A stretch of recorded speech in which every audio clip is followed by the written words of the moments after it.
Il est important de se remémorer les principaux extraits du discours de Vladimir Poutine. C'était tout à l'heure, à 8 heures, pardon, ça a été enregistré dans le bureau du Kremlin. Regardez. Les nazis tuent et torturent les civils dans les républiques de Donetsk et de Lugansk, dans les régions de Zaporijia et de Kherson. Il y avait plus de 7,5 millions d'habitants avant les hostilités. De nombreuses personnes ont dû fuir leur foyer, elles sont devenues des réfugiés. Ceux qui sont restés, près de 5 millions de personnes, se retrouvent aujourd'hui sous les tirs d'artillerie et de missiles de la part des combattants néo-nazis qui tirent sur les hôpitaux, les écoles et qui réalisent des actes terroristes envers les civils. Nous n'avons pas le droit moral de laisser ces gens qui nous sont proches au bourreau. Il faut qu'ils puissent avoir leur autodétermination. Les parlements de Kherson et de Zaporijia ont pris des décisions sur le futur de leur région dans l'autodétermination et ils se sont adressés à nous pour qu'on les soutienne. Je souligne qu'il faudrait tout faire pour que ces référendums soient sécurisés, pour que les gens puissent exprimer leur volonté et la décision qui sera prise, nous la soutiendrons. Nous avons compris que cette grande invasion sur le Donbass, qui a déjà eu lieu 2 fois, était inévitable. Et ensuite, l'attaque sur la Crimée russe. Par conséquent, l'opération militaire préventive de la Russie était la seule solution possible. Et l'objectif de libérer totalement le territoire du Donbass reste valable et nécessaire. Je considère nécessaire de soutenir la proposition du ministère de la Défense et de l'État-major de procéder à une mobilisation partielle. Je répète, une mobilisation partielle. Ne seront appelés que ceux qui sont en réserve et ceux qui ont déjà servi dans l'armée et qui ont des spécialisations nécessaires pour l'armée. Ils suivront une préparation militaire. Le décret sur la mobilisation partielle est signé.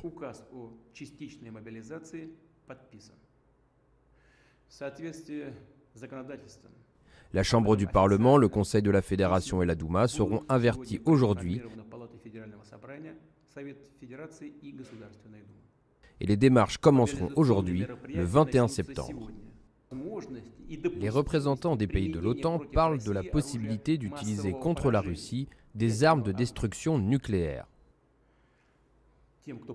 Ceux qui se permettent de telles déclarations vis-à-vis de la Russie, je leur rappelle que notre pays dispose également de différentes armes et certaines sont plus contemporaines que celles de l'OTAN. En cas de menace pour l'intégrité territoriale de notre pays, et pour défendre le peuple russe, nous utiliserons sans aucun doute tous les moyens dont nous disposons, et ceci n'est pas un bluff. Voilà, évidemment, ce sont les derniers mots de Vladimir Poutine aussi qui nous parlent à nous. Ce n'est pas du bluff, on a vérifié, bluff, c'est la traduction littérale du mot qu'a employé le président russe dans cette allocution donc de 14 minutes, tout à l'heure, à 8 heures. Votre premier invité, Paul, c'est Bernard Guetta, eurodéputé, que l'on connaît bien sur LCI et dont on apprécie toujours les analyses. Très, très impatiente de vous entendre. Bernard Guetta, bonjour à vous. Bonjour à vous. Bonjour Monsieur Guetta, merci infiniment d'être connecté avec nous, de vous être libéré. Je précise évidemment, pour ceux qui ne vous connaissent pas, mais ça m'étonnerait, que vous avez été la voix de la géopolitique sur France Inter. Vous êtes désormais député européen Renew, Renaissance en bon français.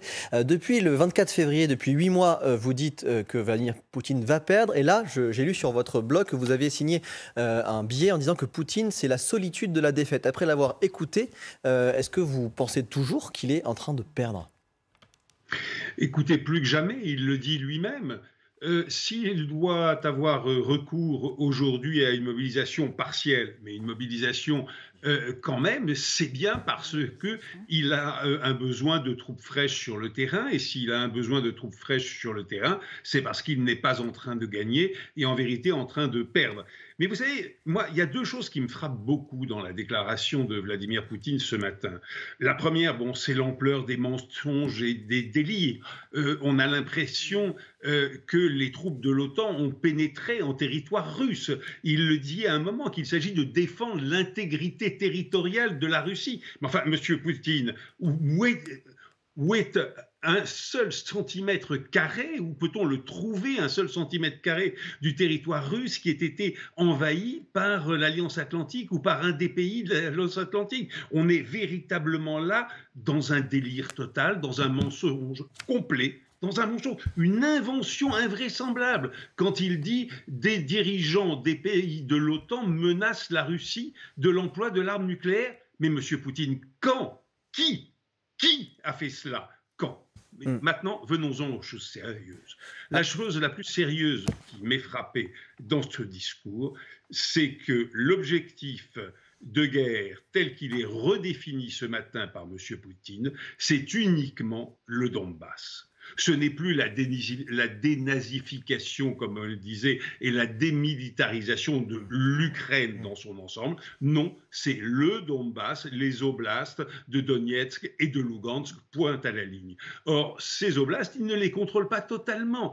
Et donc, cela veut dire, je crois comprendre que cela veut dire qu'une fois qu'il aura organisé ces référendums, soi-disant référendums de soi-disant autodétermination, dans les parties du Donbass qu'il contrôle, eh bien il va dire maintenant c'est la Russie, et maintenant cessez-le-feu. Je le crois. Oui. Je peux me tromper. Allez, je vous en prie. C'est-à-dire, vous pouvez préciser votre démonstration sur le cessez-le-feu qui pourrait venir? Mais écoutez, puisque son objectif n'est plus que le Donbass, nous dit-il. Il le dit deux fois dans le discours. L'objectif essentiel et l'objectif était le Donbass, etc. C'est tout. Il n'y a plus de démilitarisation de la Russie, etc. Qu'il va organiser sous 48 heures et pendant 3 jours ces référendums d'autodétermination, encore une fois, dans les parties du Donbass qu'il contrôle, eh bien, une fois qu'il l'aura organisé avec succès évidemment, ces référendums, qu'est-ce qu'il fera? Eh bien, il dira que ses buts de guerre sont atteints. Je ne vois pas ce qu'il pourrait dire d'autre après. Donc c'est plutôt une bonne nouvelle. En tout cas, de ce qu'on... C'est peut-être une bonne nouvelle, de ce qu'on entend et de ce qu'on comprend. J'aimerais qu'on écoute le ministre russe de la Défense, Sergueï Shoïgu. On va quand même faire un petit bilan chiffré. Il parle quand même, là, au moment où je vous parle, de mobilisation. On l'écoute. Sergueï Shoïgu. 300 000 officiers et soldats de réserve. Ce serait un plan en cadence. Nous n'allons pas appeler tout le monde tout de suite. Il y aura un calendrier, un échéancier, avec des réunions. Les personnes seront convoquées. On évaluera au cas par cas. Certains auront peut-être besoin de plus de temps pour se remettre en condition militaire. Alors, il y a une petite phrase, M. Guetta, qui est intéressante, c'est « Nous ne parlons que de mobilisation partielle », a précisé Vladimir Poutine. C'est 1,1% des ressources mobilisables, a-t-il précisé. Il aurait pu mobiliser plus, Vladimir Poutine, c'est cela ? Écoutez, oui, il aurait pu décréter une mobilisation réellement générale et non pas partielle, mais là, il se serait heurté très, très vraisemblablement à une résistance, en tout cas passive, certainement à une très grande colère politique de l'immense majorité de la population russe, parce que les familles n'ont évidemment pas envie de voir partir les maris, les fils, les cousins, les frères sur le front. Et donc, s'il a bien insisté ce matin, tout de suite, il a dit non, mais attention, cette mobilisation, elle n'est que partielle, elle ne s'adresse qu'aux soldats et aux officiers de réserve, à ceux qui ont déjà une expérience militaire. C'est évidemment pour tenter de rassurer la population, mais qui ne va pas l'être, qui ne va l'être qu'à moitié, ou à un quart, ou à un tout petit tiers, je ne sais pas. Je précise que l'armée russe reconnaît 5 937 soldats décédés, ça veut dire qu'en réalité, il doit y en avoir beaucoup plus, c'est cela ? Écoutez, oui, c'est évidemment très vraisemblable et je crois me souvenir que ce chiffre n'a pas bougé depuis assez longtemps. C'est tout à fait étonnant. C'est comme s'il n'y avait pas eu depuis longtemps, des semaines et des mois, un seul mort ou un seul blessé russe sur le front. On a du mal à le croire. C'est quoi tous les moyens dont parle Vladimir Poutine? La phrase qu'on retient évidemment, c'est « ce n'est pas du bluff ». Mais vous, ce qui est intéressant, c'est que vous ne croyez pas en ce chantage nucléaire. Depuis le début, vous dites non, il n'irait pas jusque-là. Écoutez, je peux malheureusement me tromper, évidemment que je peux me tromper, mais je ne peux pas y croire pour une raison simple, c'est que je ne pense pas que M. Poutine soit suicidaire, je ne pense pas que soudain il n'aime plus ses deux filles auxquelles il a fait don de sommes d'argent considérables, sommes d'argent dont on ignore l'origine d'ailleurs, mais enfin de sommes d'argent absolument considérables, et je ne crois pas non plus que l'entourage de M. Poutine, ni militaire ni civil, soit candidat au suicide. Or, déclencher une guerre nucléaire, nous savons très très bien que ça provoque immédiatement une riposte nucléaire et donc la destruction du monde. Donc pour vous, c'est un Russie comprise. C'est un peu du bluff pour vous ce matin, un peu du bluff. On peut dire ça? Je ne dirais pas un peu, je dirais totalement. Totalement du bluff. Du délire, oui, pour reprendre votre premier mot, et du bluff, qui est votre mot de conclusion. Merci beaucoup, Bernard Guetta, d'avoir été notre invité. Merci à vous. À très bientôt, bien sûr, sur les plateaux de LCI. On vous attend. Avec plaisir. Et merci à vous. Et on reçoit avec beaucoup de plaisir et d'honneur Vladimir Fedorovski. Bonjour à vous, Vladimir Fedorovski. Bonjour, intéressant. Bonjour Elisabeth. Bonjour.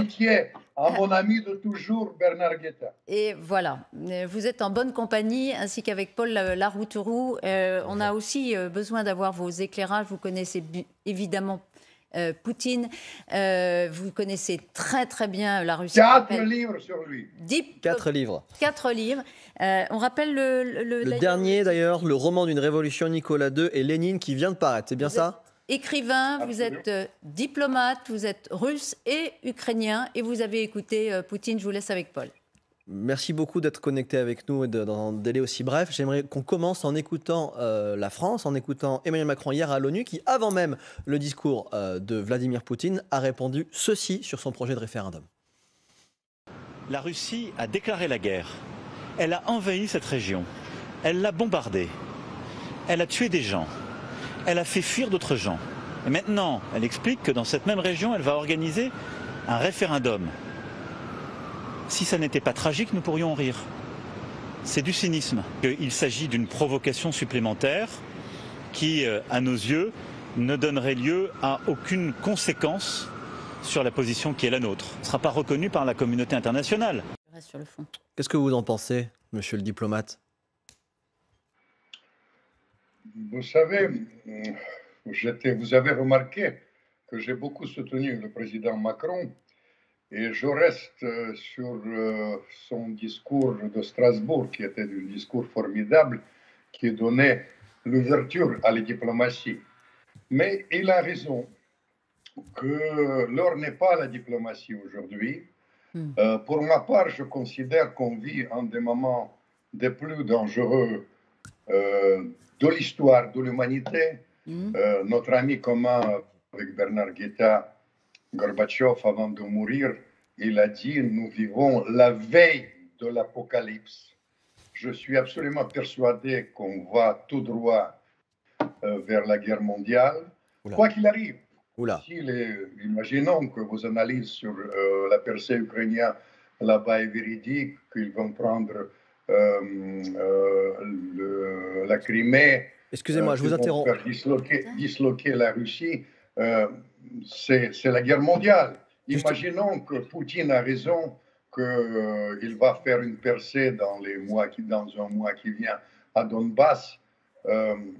C'est toujours la guerre mondiale parce qu'ils vont aller à Odessa. Et les Américains, hier, ils m'ont dit que s'il va à Odessa, ils vont intervenir et c'est la guerre mondiale. Bref, plus que jamais, je suis inquiet.